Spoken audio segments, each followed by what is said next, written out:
سورة الأحزاب۔ شروع اللہ کا نام لے کر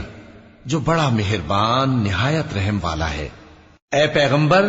اللہ سے ڈرتے رہنا اور کافروں اور منافقوں کا کہا نہ ماننا، بے شک اللہ جاننے والا ہے، حکمت والا ہے۔ اور جو کتاب تم کو تمہارے پروردگار کی طرف سے وحی کی جاتی ہے اسی کی پیروی کیے جانا، بے شک اللہ تمہارے سب اعمال سے خبردار ہے۔ اور اللہ پر بھروسہ رکھنا اور اللہ ہی کارساز کافی ہے۔ اللہ نے کسی آدمی کے پہلو میں دو دل نہیں بنائے، اور نہ تمہاری بیویوں کو جن کو تم ماں کہہ بیٹھتے ہو تمہاری ماں بنایا، اور نہ تمہارے لے پالکوں کو تمہارے بیٹے بنایا۔ یہ سب تمہارے منہ کی باتیں ہیں، اور اللہ تو سچی بات فرماتا ہے اور وہی سیدھا رستہ دکھاتا ہے۔ مومنو، منہ بولے بیٹوں کو ان کے باپوں کے نام سے پکارا کرو کہ اللہ کے نزدیک یہی بات درست ہے۔ اگر تم کو ان کے باپوں کے نام معلوم نہ ہو تو دین میں وہ تمہارے بھائی اور دوست ہیں،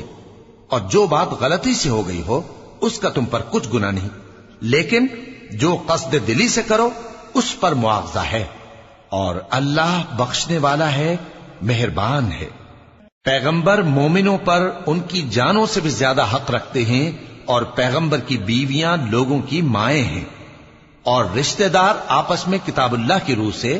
مسلمانوں اور مہاجروں کے مقابلے میں ایک دوسرے کے ترکے کے زیادہ حقدار ہیں، مگر یہ کہ تم اپنے دوستوں کے ساتھ احسان کرنا چاہو۔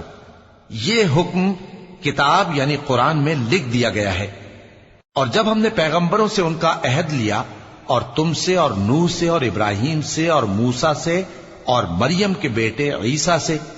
اور ہم نے عہد بھی ان سے پکا لیا تاکہ سچ کہنے والوں سے ان کی سچائی کے بارے میں اللہ دریافت کرے، اور اس نے کافروں کے لیے دکھ دینے والا عذاب تیار کر رکھا ہے۔ مومنو، اللہ کی اس مہربانی کو یاد کرو جو اس نے تم پر اس وقت کی جب فوجیں تم پر حملہ کرنے کو آئیں تو ہم نے ان پر آندھی چھوڑ دی اور ایسے لشکر نازل کیے جن کو تم دیکھ نہیں سکتے تھے، اور جو کام تم کرتے ہو اللہ ان کو دیکھ رہا ہے۔ جب وہ لوگ تمہارے اوپر اور نیچے کی طرف سے تم پر چڑھ آئے، اور جب تمہاری آنکھیں پھر گئیں اور دل مارے دہشت کے گلوں تک پہنچ گئے، اور تم اللہ کی نسبت طرح طرح کے گمان کرنے لگے، اس موقع پر مومن آزمائے گئے اور سختی سے ہلا ہلا دیے گئے۔ اور جب منافق اور وہ لوگ جن کے دلوں میں بیماری تھی کہنے لگے کہ اللہ اور اس کے رسول نے تو ہم سے محض دھوکے کا وعدہ کیا تھا، اور جب ان میں سے ایک جماعت کہتی تھی کہ اے اہل یثرب، یہاں تمہارے ٹھہرنے کا مقام نہیں تو لوٹ چلو، اور ایک گروہ ان میں سے پیغمبر سے اجازت مانگنے اور کہنے لگا کہ ہمارے گھر کھلے پڑے ہیں، حالانکہ وہ کھلے نہیں تھے، وہ تو صرف بھاگنا چاہتے تھے۔ اور اگر فوجیں اطراف مدینہ سے ان پر آ داخل ہوں پھر ان سے خانہ جنگی کے لیے کہا جائے تو فوراً کرنے لگیں، اور اس کے لیے بہت کم توقف کریں، حالانکہ پہلے اللہ سے اقرار کر چکے تھے کہ پیٹ نہیں پھیریں گے۔ اور اللہ سے جو اقرار کیا جاتا ہے اس کی ضرور پرسش ہوگی۔ کہہ دو کہ اگر تم مرنے یا مارے جانے سے بھاگتے ہو تو بھاگنا تم کو فائدہ نہیں دے گا، اور اس صورت میں تم بہت ہی کم فائدہ اٹھاؤ گے۔ کہہ دو کہ اگر اللہ تمہارے ساتھ برائی کا ارادہ کرے تو کون تم کو اس سے بچا سکتا ہے، یا اگر تم پر مہربانی کرنا چاہے تو کون اس کو ہٹا سکتا ہے۔ اور یہ لوگ اللہ کے سوا کسی کو نہ اپنا دوست پائیں گے اور نہ مددگار۔ اللہ تم میں سے ان لوگوں کو بھی جانتا ہے جو لوگوں کو منع کرتے ہیں اور اپنے بھائیوں سے کہتے ہیں کہ ہمارے پاس چلے آؤ، اور وہ لڑائی میں نہیں آتے مگر کم، یہ اس لیے کہ تم سے بخل کرتے ہیں۔ پھر جب ڈر کا وقت آئے تو تم ان کو دیکھو کہ تمہاری طرف دیکھ رہے ہیں، اور ان کی آنکھیں اسی طرح پھر رہی ہیں جیسے کسی کو موت سے غشی آ رہی ہو۔ پھر جب خوف جاتا رہے تو تیز تیز زبانوں کے ساتھ تمہارے بارے میں باتیں کریں اور مال میں بخل کریں۔ یہ لوگ حقیقت میں ایمان لائے ہی نہ تھے، تو اللہ نے ان کے اعمال برباد کر دیے، اور یہ اللہ کو آسان تھا۔ یہ لوگ خوف کے سبب خیال کرتے ہیں کہ فوجیں نہیں گئیں، اور اگر لشکر آ جائیں تو تمنا کریں کہ کاش خانہ بدوشوں میں جا رہے،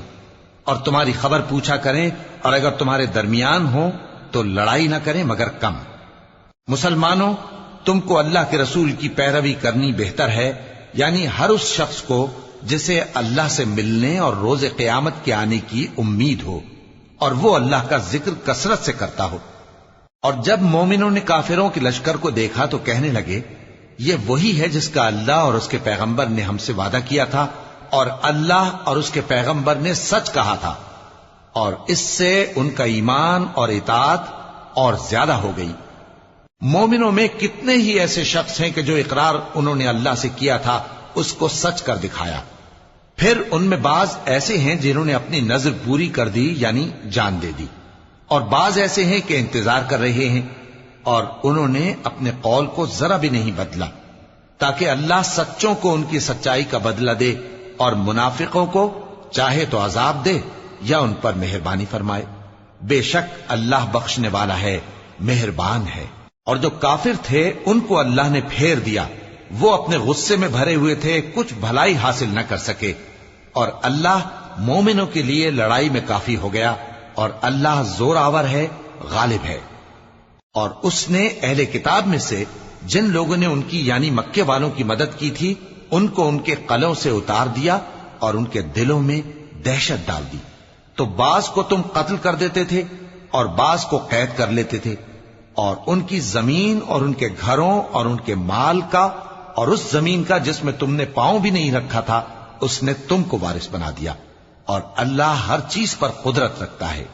اے پیغمبر اپنی بیویوں سے کہہ دو کہ اگر تم دنیا کی زندگی اور اس کی زینت و آرائش چاہتی ہو تو آؤ میں تمہیں کچھ مال دوں اور اچھی طرح سے رخصت کر دوں، اور اگر تم اللہ اور اس کے پیغمبر اور عاقبت کے گھر یعنی بہشت کی طلبگار ہو تو تم میں جو نیکوکار ہیں ان کے لیے اللہ نے اجر عظیم تیار کر رکھا ہے۔ اے پیغمبر کی بیویوں، تم میں سے جو کوئی کھلی ناشائستہ حرکت کرے گی اس کو دونی سزا دی جائے گی، اور یہ بات اللہ کو آسان ہے۔ اور جو تم میں سے اللہ اور اس کے رسول کی فرما بردار رہے گی اور عمل نیک کرے گی اس کو ہم دونا ثواب دیں گے، اور اس کے لیے ہم نے عزت کی روزی تیار کر رکھی ہے۔ اے پیغمبر کی بیویوں، تم عام عورتوں کی طرح نہیں ہو، اگر تم پرہیزگار رہنا چاہتی ہو تو کسی اجنبی شخص سے نرم لہجے میں بات نہ کرو، تاکہ وہ شخص جس کے دل میں کسی طرح کا روگ ہے کوئی امید نہ پیدا کر لے، اور دستور کے مطابق بات کیا کرو، اور اپنے گھروں میں ٹھہری رہو، اور جس طرح پہلے جاہلیت کے دنوں میں زیب و زینت کی نمائش کی جاتی تھی اس طرح اظہار زینت نہ کرو، اور نماز پڑھتی رہو اور زکوٰۃ دیتی رہو، اور اللہ اور اس کے رسول کی فرما برداری کرتی رہو۔ اے پیغمبر کی گھر والیوں، اللہ چاہتا ہے کہ تم سے ہر طرح کی ناپاکی دور کر دے اور تمہیں بالکل پاک صاف کر دے، اور تمہارے گھروں میں جو اللہ کی آیتیں پڑھی جاتی ہیں اور حکمت کی باتیں سنائی جاتی ہیں ان کو یاد رکھو، بے شک اللہ باریک بین ہے، باخبر ہے۔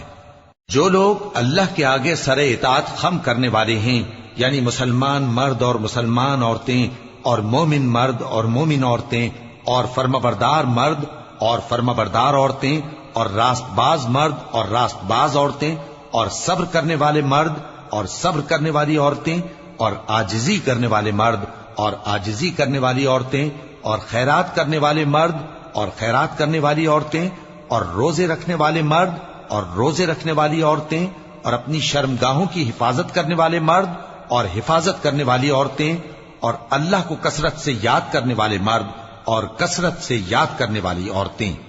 کچھ شک نہیں کہ ان کے لیے اللہ نے بخشش اور اجر عظیم تیار کر رکھا ہے۔ اور کسی مومن مرد اور مومن عورت کو حق نہیں ہے کہ جب اللہ اور اس کا رسول کوئی بات طے کر دیں تو وہ اس کام میں اپنا بھی کچھ اختیار سمجھیں، اور جو کوئی اللہ اور اس کے رسول کی نافرمانی کرے وہ بالکل گمراہ ہو گیا۔ اور جب تم اس شخص سے جس پر اللہ نے احسان کیا تھا اور تم نے بھی احسان کیا تھا یہ کہتے تھے کہ اپنی بیوی کو اپنے پاس رہنے دے اور اللہ سے ڈر،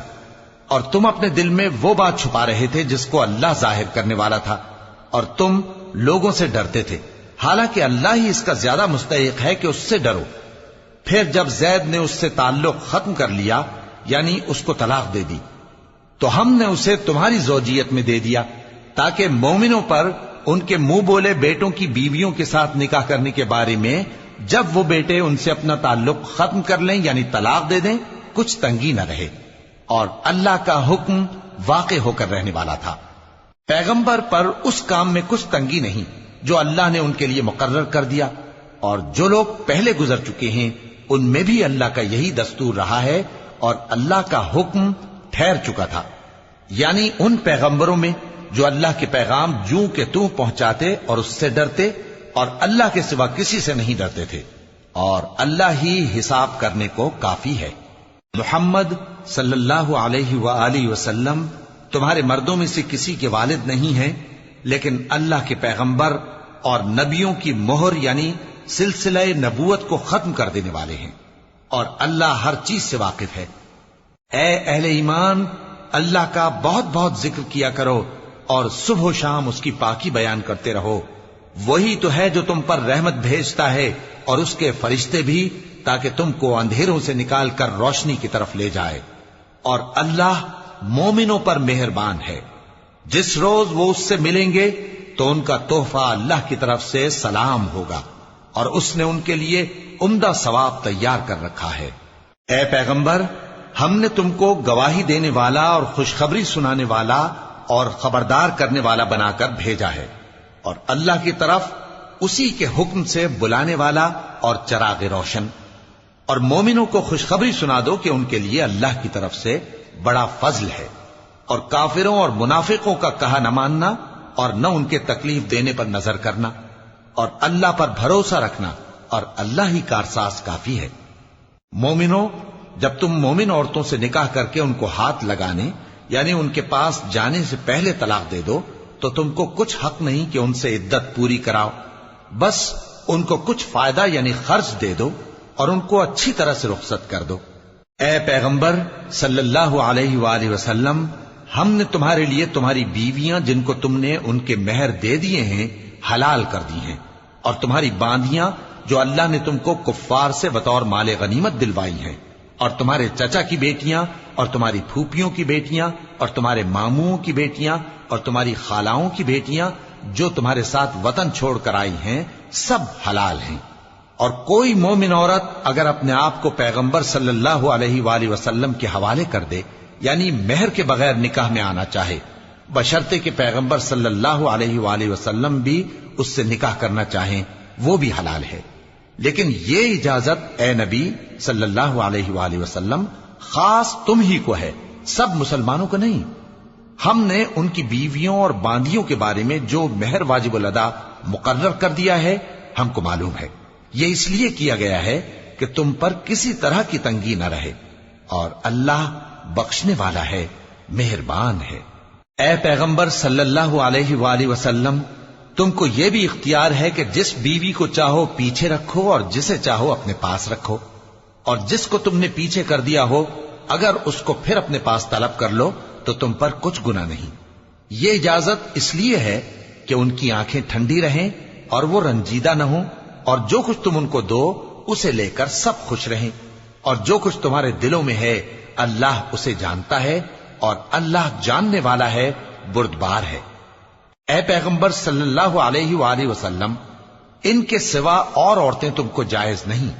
اور نہ یہ کہ ان بیویوں کو چھوڑ کر اور بیویاں کر لو، خواہ ان کا حسن تم کو کیسا ہی اچھا لگے، مگر وہ جو تمہارے ہاتھ کا مال ہے یعنی باندیوں کے بارے میں تم کو اختیار ہے، اور اللہ ہر چیز پر نگاہ رکھتا ہے۔ مومنوں، پیغمبر صلی اللہ علیہ وآلہ وسلم کے گھروں میں نہ جایا کرو مگر اس صورت میں کہ تم کو اجازت دی جائے یعنی کھانے کے لیے بلایا جائے جبکہ اس کے پکنے کا انتظار بھی نہ کرنا پڑے، لیکن جب تمہاری دعوت کی جائے تو جاؤ، اور جب کھانا کھا چکو تو چل دو، اور باتوں میں جی لگا کر نہ بیٹھ رہو۔ یہ بات پیغمبر صلی اللہ علیہ وآلہ وسلم کو ایذا دیتی تھی، اور وہ تم سے حیا کرتے تھے اور کہتے نہیں تھے، لیکن اللہ سچی بات کے کہنے سے نہیں شرماتا، اور جب پیغمبر صلی اللہ علیہ وآلہ وسلم کی بیویوں سے کوئی سامان مانگو تو پردے کے باہر سے مانگو، یہ تمہارے اور ان کے دلوں کے لیے بہت پاکیزگی کی بات ہے۔ اور تم کو یہ شایع نہیں کہ رسول اللہ صلی اللہ علیہ وآلہ وسلم کو تکلیف دو، اور نہ یہ کہ ان کی بیویوں سے کبھی ان کے بعد نکاح کرو، بے شک یہ اللہ کے نزدیک بڑا گناہ کا کام ہے۔ اگر تم کسی چیز کو ظاہر کرو یا اس کو مخفی رکھو تو یاد رکھو کہ اللہ ہر چیز سے باخبر ہے۔ خواتین پر اپنے باپ دادا سے پردہ نہ کرنے میں کچھ گناہ نہیں، اور نہ اپنے بیٹوں سے اور نہ اپنے بھائیوں سے اور نہ اپنے بھتیجوں سے اور نہ اپنے بھانجوں سے، نہ اپنی سی خواتین سے اور نہ اپنے باندی غلاموں سے۔ اور اے خواتین، اللہ سے ڈرتی رہو، بے شک اللہ ہر چیز سے واقف ہے۔ اللہ اور اس کے فرشتے اس پیغمبر صلی اللہ علیہ وآلہ وسلم پر درود بھیجتے ہیں۔ مومنو تم بھی ان پر درود بھیجو اور خوب سلام بھیجا کرو۔ جو لوگ اللہ اور اس کے پیغمبر صلی اللہ علیہ وآلہ وسلم کو اذیت پہنچاتے ہیں، ان پر اللہ دنیا اور آخرت میں لعنت کرتا ہے، اور ان کے لیے اس نے ذلیل کرنے والا عذاب تیار کر رکھا ہے۔ اور جو لوگ مومن مردوں اور مومن عورتوں کو ایسے کام کی تہمت سے جو انہوں نے نہ کیا ہو ایذا دیں، تو انہوں نے بہتان کا اور کھلے گناہ کا بوجھ اپنے سر پر رکھا۔ اے پیغمبر صلی اللہ علیہ وآلہ وسلم،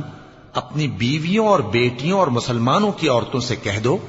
کہ باہر نکلا کریں تو اپنے چہروں پر چادر لٹکا کر گھونگھٹ نکال لیا کریں۔ یہ چیز ان کے لیے موجب شناخت و امتیاز ہوگی تو کوئی ان کو ایذا نہ دے گا، اور اللہ بخشنے والا ہے، مہربان ہے۔ اگر منافق اور وہ لوگ جن کے دلوں میں روگ ہے اور جو مدینے کے شہر میں بری بری خبریں اڑایا کرتے ہیں اپنی حرکتوں سے باز نہ آئیں گے تو ہم تم کو ان کے پیچھے لگا دیں گے، پھر وہ تمہارے پڑوس میں نہ رہ سکیں گے مگر تھوڑے دن، وہ بھی پھٹکارے ہوئے، جہاں پائے گئے پکڑے گئے اور جان سے مار ڈالے گئے۔ جو لوگ پہلے گزر چکے ہیں ان کے بارے میں بھی اللہ کی یہی عادت رہی ہے، اور تم اللہ کی عادت میں تغیر و تبدل نہ پاؤ گے۔ لوگ تم سے قیامت کی نسبت دریافت کرتے ہیں کہ کب آئے گی، کہہ دو کہ اس کا علم اللہ ہی کو ہے، اور تمہیں کیا پتا، ہو سکتا ہے قیامت قریب ہی آ گئی ہو۔ بے شک اللہ نے کافروں پر لعنت کی ہے اور ان کے لیے جہنم کی آگ تیار کر رکھی ہے، اس میں وہ ہمیشہ ہمیشہ رہیں گے، نہ کسی کو دوست پائیں گے اور نہ مددگار۔ جس دن ان کے چہرے آگ میں الٹ پلٹ کیے جائیں گے تو کہیں گے اے کاش ہم اللہ کی فرما برداری کرتے اور رسول صلی اللہ علیہ وآلہ وسلم کا حکم مانتے، اور کہیں گے کہ اے ہمارے پروردگار، ہم نے اپنے سرداروں اور بڑوں کا کہا مانا تو انہوں نے ہم کو رستے سے بھٹکا دیا۔ اے ہمارے پروردگار، ان کو دگنا عذاب دے اور ان پر بڑی لعنت کر۔ مومنو تم ان لوگوں جیسے نہ ہونا جنہوں نے موسیٰ کو عیب لگا کر رنج پہنچایا تو اللہ نے ان کو بے عیب ثابت کر دیا، اور وہ اللہ کے نزدیک آبرو والے تھے۔ مومنو اللہ سے ڈرا کرو اور بات سیدھی کہا کرو، وہ تمہارے سب کام سنوار دے گا اور تمہارے گناہ بخش دے گا، اور جو شخص اللہ اور اس کے رسول صلی اللہ علیہ وآلہ وسلم کی فرمانبرداری کرے گا تو بے شک بڑی مراد پائے گا۔ ہم نے بار امانت کو آسمانوں اور زمین اور پہاڑوں پر پیش کیا تو انہوں نے اس کے اٹھانے سے انکار کیا اور اس سے ڈر گئے، اور انسان نے اس کو اٹھا لیا، بے شک وہ بڑا ظالم، بڑا جاہل ہے۔ تاکہ اللہ منافق مردوں اور منافق عورتوں اور مشرک مردوں اور مشرک عورتوں کو عذاب دے، اور اللہ مومن مردوں اور مومن عورتوں پر مہربانی کرے، اور اللہ تو بخشنے والا ہے، مہربان ہے۔